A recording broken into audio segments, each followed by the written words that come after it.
بسم الله الرحمن الرحيم. السلام عليكم ورحمة الله وبركاته. ازيكم يا حبايبي؟ عاملين ايه؟ يا رب دايما تكونوا بألف خير. انا عملت الشوربة النهاردة بطريقة حلوة يا جماعة، شوربة اللحمة بطريقة حلوة خالص وطالعة شوربة رايقة وحلوة. وعملت الكوسة النهاردة بطريقة حلوة قوي، ريحتها كانت جايبة الجري، وجنبها برز بشعرية وتحفة يا جماعة. يلا بينا نشوف احنا عملنا الفيديو الجميل ده ازاي. يلا يا حبيبي يا حبايب قلب، يلا نشوف احنا عملنا الفيديو الحلو ازاي والاكل اللي يفتح النفس ده ازاي.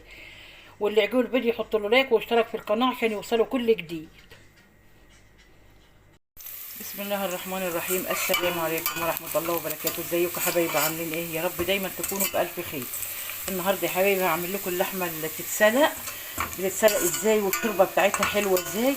هنا انا خرطت بصله خلاص اديتها لون ذهب اهو بالطريقه الحلوه دي. وعند اللحمه هنسلق اللحمه بطريقه حلوه قوي. هنحط بقى دلوقتي حبه فلفل اسمر كده يسخنوا مع السمنه ومع البصل، طلعوا ريحتهم كده يا جماعه. بصوا بقى بيخلوا الشوربه تحفه تحفه تحفه. وبعد كده بنقوم حاطين الميه. بسم الله الرحمن الرحيم. اللهم صل وسلم وبارك عليك يا رسول الله. بنحط الميه ونسيب الميه تغلي، وبعد كده بنحط اللحمه. اشربوا شوربه بالطريقه دي يا جماعه، تحفه تحفه تحفه. طبعا انا مطلعه اللحمه من الفريزر بقالي شويه اهو، يا دوبك حتى بس شويه ميه اشطفها كده وتفك ونحطها اهو يا حبايب قلب. الميه كده انا زودتها كمان شويه، وهنحط فيها 2 من الطماطم بالطريقه ديت، وهنسيب الميه لحد ما تغلي كده. حطينا البصل الفلفل الاسمر الطماطم، هنغطي بقى الميه كده لحد ما تغلي، وبعد كده نسقط فيها اللحمه. هتشربي احلى شويه شوربه لحمه بطريقه ام حماده ديت. وبالف هنا يا حبايب، بالف هنا اهو يا حبايب قلبي. هنا الشوربه غلت، فنبدا بقى نحط اللحمه. بسم الله الرحمن الرحيم. اللهم صل وسلم وبارك عليك يا رسول الله. هنحط حته حته كده عشان الميه ما تبردش، تفضل الميه غاليه على طول واحنا بنسقط اللحمه كده. هتاخدي احلى نتيجه للشوربه، تبقى شوربه رايقه وجميله. اما تحط اللحمه واحده واحده، ما تحطيش اللحمه مره واحده تبرد الشوربه على طول، لا حط حته حته كده تغلي تحط التانيه، بحيث ان انت الشوربه ما تبردش خالص، ما تعملش ريم، تبقى جميله جدا جدا. اهو التانيه. بسم الله الرحمن الرحيم. كده كل ما تغلي نحط حته، بحيث ان احنا نستفاد الشوربه غاليه على طول، ما نوقفش الغليان بالطريقه الحلوه دي اهو. تمام كده. هنغطي عليها بقى ونحطها على نار هاديه لحد ما تستوي. هنعمل جنبها بقى يا جماعه الكوسه، هقشر الكوسه وهنعمل جنبها احلى كوسه بطريقه حلوه طبيخ. مش هنكتر لها طماطم، هتبقى خفيفه كده وجميله جنب الاكل جنب الرز. يا حبايب قلبي انا كده حطيت الشعريه بحمرها بقى للرز كمان. وبعد كده هنعمل الكوسه بالطريقه الحلوه دي. نحمر الشعريه كده للرز.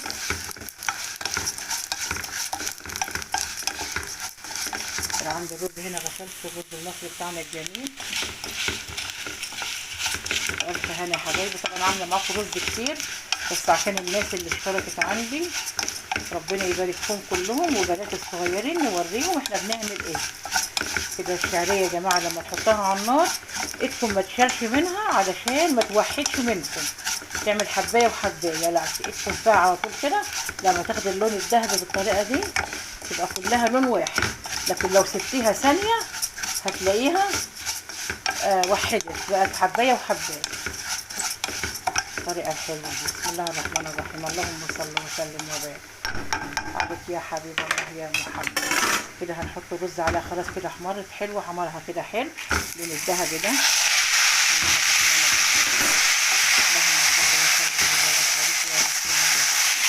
اللهم صل على سيدنا محمد وبارك لنا فيه. صلوا على الحبيب قلبك يطيب.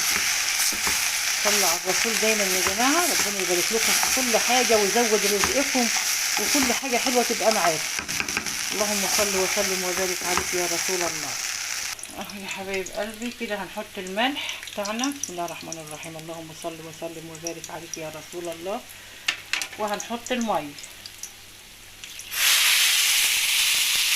اللهم صل على سيدنا محمد وبارك لنا فيه. ونقلب كده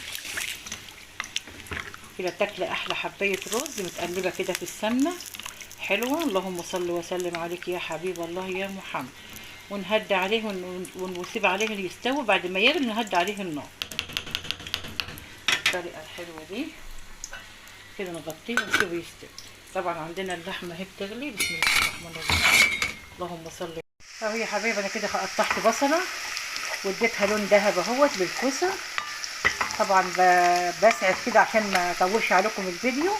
قطعت بصله وحطيت عليها سمنه زيت اللي عندك بالطريقه الحلوه دي. وعندي الطماطم معصوره في الخلاط ومتصفيه. بسم الله الرحمن الرحيم. اللهم صل وسلم وبارك عليك يا رسول الله. بالطريقه الحلوه دي للكوسه. وطبعا سوينا الرز بسم الله ما شاء الله. وهنا اللحمه طفيت عليها عشان الكوسه بس هنسويها اهوت ونعملها بطريقه حلوه خالص. اللهم صل وسلم وبارك عليك يا حبيب الله يا محمد. كده هنغطي لما الصلصه تستوي معانا. وهنا الكوسه قطعتها، خرطتها وقطعتها وقشرتها وغسلتها وخليتها زي الفل بالطريقه الحلوه دي. وبألف هنا حبايب. يا حبايب قلبي كده الصلصه خلاص استوت بسم الله ما شاء الله. اللهم بارك. كده خلاص دخلت في السوا اهي. مش عايزين تستوي اكتر من كده. تمام كده يا حبايبي. هنحط بقى الكوسه بسم الله الرحمن الرحيم. اللهم صل وسلم عليك يا حبيب الله يا محمد بالطريقه الحلوه دي. اللهم صل وسلم على سيدنا محمد وبارك لنا فيه. الكوسه طبعا يا جماعه في الصيف طريه جدا عن اي حاجه تانية بتطبخيها، عن فاصوليا عن لوبيا عن اي حاجه. طبعا اللي هيخلي الكوسه دي في جنب تاني خالص وريحتها حلوه جايبه اخر الدنيا اللي انا هحطه ده معلقه الثوم المهروس دي معلقه الثوم دي يا جماعه بتودي الكوسه في مكان تاني خالص خالص. وريحتها بتبقى تحفه بمعنى كلمه تحفه. وهنحط لها بس حاجه بسيطه من الملح لان الشوربه فيها ملح. هنحط حاجه بسيطه جدا من الملح يا حبايب قلبي كده. شويه الملح كده بسيط قوي قوي كده علشان الشوربه عندي مملح وانا هنزود شوربه بالطريقه الحلوه دي. الكوسه تبقى جميله جدا جدا جدا. وطبعا جميله في الصيف يا جماعه. الكوسه تطبخها في الصيف كتير لان دي خضار فعلا بيطرع الواحد. وما تكتريش لها ايه الطماطم زي ما انا عامله كده. لو انت شايفه الطماطم لها كتيره كده قللي، لو انت شايفه الطماطم قليله كتري. انا بحبها بالطريقه دي. هنغطي بقى ونسيبها على نار هاديه كده وبعد كده نحط لها الشوربه. وبألف هنا حبايبي. بسم الله الرحمن الرحيم. اهو يا حبايبي هنشوف بقى الكوسه بسم الله ما شاء الله. اللهم بارك. شفتوا الجمال والحلاوه وخضره زي ما هي يا جماعه اهي الصلصه كأن ما حطيناهاش في نار. هنحط لها بقى كبشتين شوربه كده بالطريقه الحلوه دي. مش عايزين نكتر لها شوربه عشان عايزينها ايه ناكلها كده خضار كده. اللهم صل وسلم وبارك عليك يا رسول الله. الطريقه الحلوه دي كده تمام كفايه قوي. مش عايزاها برضو مستويه قوي يا جماعه. الكوسه ما تتسواش قوي، لازم يبقى فيها تكه كده وتطفى عليها بحيث ان هي السخونيه بتسواها كمان زياده. مش عايزين نسوي الكوسه قوي. سويت الكوسه قوي تتهري، وما تتهري غذاها كله راح. فكده نخليها قرشه كده حلوه خضار حلو كده. كده هنغطي عليها كمان 5 دقايق ونطفي عليها. اهو يا حبايب قلبي كده هنشوف الكوسه بسم الله ما شاء الله. اللهم بارك. كده خلاص استوت. اللهم صل وسلم وبارك عليك يا رسول الله. كده خلاص الكوسه استوت. هنطفي عليها بقى ونغرف بقى. بسم الله الرحمن الرحيم. اهو يا حبايب قلبي انا كده خلصت وغرفت. شفتوا الشوربه يا جماعه بالجمال والحلاوه دي بالطريقه اللي انا عملتها بيها. اللهم صل وسلم عليك يا رسول الله. وشفتوا الكوسه جميله جدا جدا جدا. وبألف هنا حبايبي اهي. خضار جميل جدا في الصيف ما ناكلش غيرها والله. الكوسه جميله جدا. وعملت رز بشعريه حلوه قوي. وبألف هنا حبايبي. الاكل كله يشهي ويفتح النفس. وبألف هنا حبايبي. ودايما اشوفكم في كل جديد بكل جديد اقدمه لكم وكل حلو. وحبايبي اللي اشتركوا عندي جديد ربنا يبارك فيهم يا رب كده. ودايما اقدم لهم الحلو والجديد باذن الله. والتعليقات الحلوه اللي انا بشوفها من الناس الحلوه اللي عندي ربنا يدومهم يا رب كده عندي ويدومهم فوق راسي يا رب. ربنا يبارك فيكم كلكم. تعليقاتكم بتسعدني قوي قوي قوي.